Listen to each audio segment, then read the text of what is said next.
অনেকে হয়তো এই রোডটা দেখে চিনছেন। এই রোডটা হলো হচ্ছে সংসদ ভবনের পিছন সাইড এবং জিয়া উদ্যানের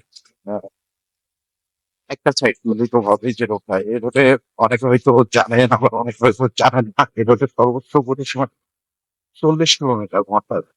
তো আমি একবার ব্যস্ত থাকার কারণে এই রোডে হচ্ছে অনেক দ্রুত গাড়ি চালাতাম। তো এই রোডে যখন আমি অনেক দ্রুত গাড়ি চালাতে গেছি তখন সার্জেন্ট তো সার্জেন্ট ধরার পরে আমাকে 800 টাকা জরিমানা করছিল ওভার স্পিডে গাড়ি চালানোর জন্য। তো আমি যদিও অনেক রিকোয়েস্ট করছি যে কমানো যায় কিনা, কিন্তু এই কারণে এই রোডে আমি যখনই আসি, যতবারই আসি, আমার স্পিড অলওয়েজ 40-এর নিচে থাকে, অলওয়েজ 40-এর নিচে থাকে। আমি কখনো 40 ওভার করি না, ওভারটেক করি না।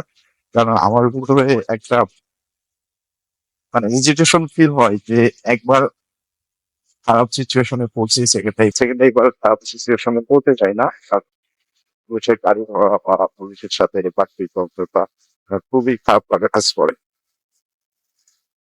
তো এই কারণে যদি কোনো রাইডার ভাই ব্রাদার এই ধরনের ভুল করে থাকেন বা নেক্সট টাইম করেন বা করে থাকেন, তারা হচ্ছে অবশ্যই কমেন্ট সেকশনে জানাবেন এবং এই ধরনের ভুল করা থেকে বিরত থাকবেন। আগামীতে যদি এই রোডে কখনো গাড়ি চালান বা এই রোড দিয়ে আপনার খুবই ব্যস্ততা থাকার পরেও আপনি যাইতে চান, তাহলে অবশ্যই সতর্কতার সহিত যাবেন এবং সতর্ক অবলম্বন করে চলবেন। আজকে সম্ভবত এখানে কোনো ধরনের কোনো হচ্ছে প্রোগ্রাম আছে।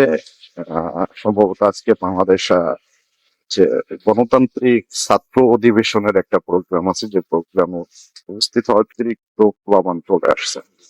আমি যাবো বামে। So, আমি যাইতেছিলাম সোজা, তো চিন্তা ভাবনা করলাম যে যাবো বামে।